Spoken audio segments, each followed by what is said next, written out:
Hi hello నమస్తే, welcome back to my channel Rams YT. ఈ రోజు వ్లాగ్ వచ్చి దసరా సందర్భంగా ఈ రోజు ద్వారపూడి మా చుట్టాలింటికి అయితే వెళ్ళామండి. ఎందుకంటే వాళ్ళు ఇంట్లోని అమ్మవారిని నిలబెట్టుకుంటారండి. ఈ రోజు సంబరం అనేసి రమ్మన్నారండి. సరే కదా అని రాజమండ్రి నుంచి ద్వారపూడికి అయితే మేము రీచ్ అయిపోయాం అనుకోండి. అదేంటోనండి, ద్వారపూడి ఎప్పుడు వెళ్ళినా రోడ్డు మాత్రం అస్సలా బాగోదండి. ఎప్పుడు ఇబ్బంది పడితేనే వెళ్తా ఉంటామండి ఆ రోడ్లోని.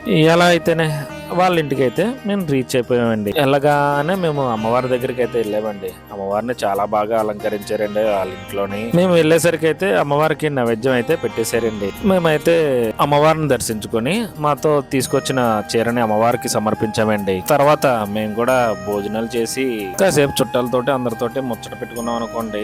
ఆ తర్వాత మధ్యాహ్నం 3:30 టయానికి అమ్మవారి కలశాన్ని కదిపి అమ్మవారి ఊరేగింపుకి రెడీ అయ్యామండి. అమ్మవారి ఊరేగింపు కోసం అయితే వాళ్ళు బాజా భజంత్రీలు అయితే ఏర్పాటు చేశారండి. వాళ్ళు ఎప్పుడైతే భజంత్రీలు స్టార్ట్ చేశారో అప్పటి నుంచి పూనకాలు మొదలైనండి. ఒక్కొక్కరికి ఆ పూనకాలని చాలా మంది కొట్టి పారేస్తారు కానండి, ఆ పూనకాలు వచ్చిన వాళ్ళని ఆపడం చాలా కష్టమండి బాబోయ్.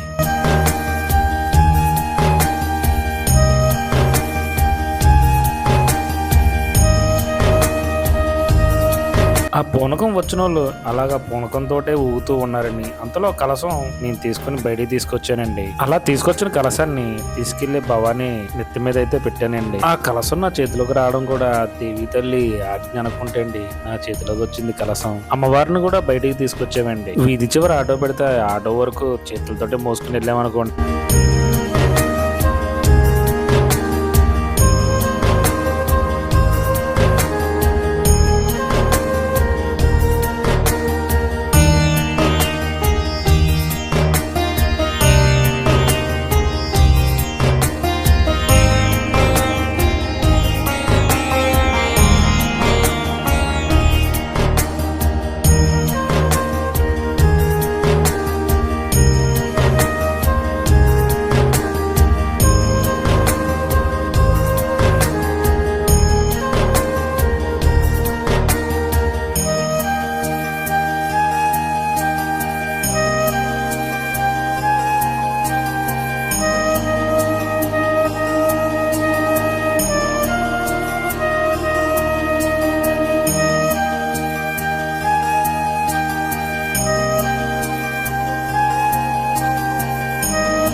అమ్మవారిని అయితే ఆటో మీదకి అయితే ఎక్కించామండి. అదేంటోనండి, ఆ పూనకం వచ్చిన వాళ్ళు మాత్రం అలా ఊగుతూనే ఉన్నారండి. ఫస్ట్ నుంచి లాస్ట్ దాకా వాళ్ళకి ఎంత ఓపిక ఎక్కడి నుంచి వచ్చిందో తెలియదు కానండి. ఆ తర్వాత అమ్మవారు పూర్ణ వాళ్ళతో మేము మాట్లాడామండి. వాళ్ళైతే మాకు కొన్ని సలహాలు అయితే ఇచ్చారండి. కొన్ని విషయాలు మనం ఇది తీసి పారేయాల్సిన విషయాలు కాదండి, అవి ఖచ్చితంగా నమ్మాల్సిన విషయాలండి. ఫస్ట్ లో నేను నమ్మేవాడిని కాదండి, కానీ పోను కొన్ని చూసిన తర్వాత నమ్ముతున్నానండి, నమ్మాలండి. మొత్తానికి అమ్మవారి యాత్ర అయితే శుభ్రంగా చాలా నీట్ గా బాగా జరిగిందండి.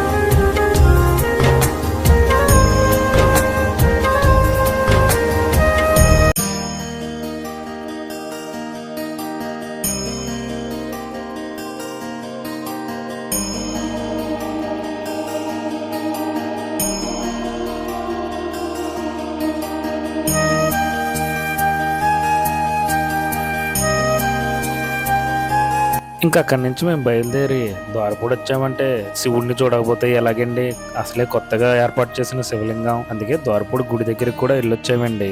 శివలింగం అన్నానని కంగారు పడకండి, శివుని రూపంలోనే లోన శివలింగాన్ని ఏర్పాటు చేశారండి. అది వీడియో తీయనివ్వలేదు కానండి, లోన చాలా బాగుందండి విగ్రహం. ఎప్పుడైనా మీరు ద్వారపూడి వెళ్తే కంపల్సరీ ఆ శివుడిని దర్శనం చేసుకోవడం మాత్రం మర్చిపోకండి. ఎక్కడికో దూరంగా వెళ్ళి చూడలేని వారి కోసం లేకపోతే మాలాంటి వాళ్ళ కోసం ఏమో కానండి, ద్వారపూడిలో శివుడిని అయితే ఏర్పాటు చేయడం చాలా మంచిదండి. నేనైతే ఇది 3వ సారి అండి దర్శనం చేసుకోవడం ఆ శివుడిని. మర్చిపోయానండి చెప్పడం, లోన కూడా శివుడు ఉంటాడండి. ఆ శివుడికి మనం అభిషేకం చేయొచ్చండి, అక్కడ మన చేతులతో స్వయంగా చేయొచ్చండి. ఇంకా శివుడిని దర్శనం చేసుకుని మేము మళ్ళీ రాజమండ్రి ప్రయాణం మొదలెట్టామండి. మనం ద్వారపూడి నుంచి వేమగిరి వైపు వచ్చేటప్పుడు దారిలో కడియం ఉంటదండి. ఆ కడియం దగ్గర అమ్మవారి గుడి ఒకటి ఉంటదండి. అమ్మవారి గుడి దగ్గర లైటింగ్ పెట్టారండి దశమి సందర్భంగా, చాలా బాగా పెట్టారండి. ఇంక ఇవన్నీ చూసుకుని ఇంటికి వెళ్ళేసరికి తక్కువ 7 అయితే అయ్యిందండి. ఈ దసరా రోజంతా నాకు ఇలా ద్వారపూడిలోనే అలా గడిచిపోయిందండి. మీకు ఈ వీడియో కనుక నచ్చితే ఒక లైక్, ఒక షేర్, ఒక కామెంట్, అలాగే నా ఛానల్ కూడా సబ్స్క్రైబ్ చేసుకోండి. మీరు కొట్టే లైక్, పెట్టే కామెంట్, చేసే సబ్స్క్రైబ్ బాబు, అది చాలా ముఖ్యమండి. ఖచ్చితంగా చేస్తారు కదా. అంతేనండి ఈ వీడియో. నెక్స్ట్ వీడియోతో మళ్ళీ కలుద్దాం. బాయ్.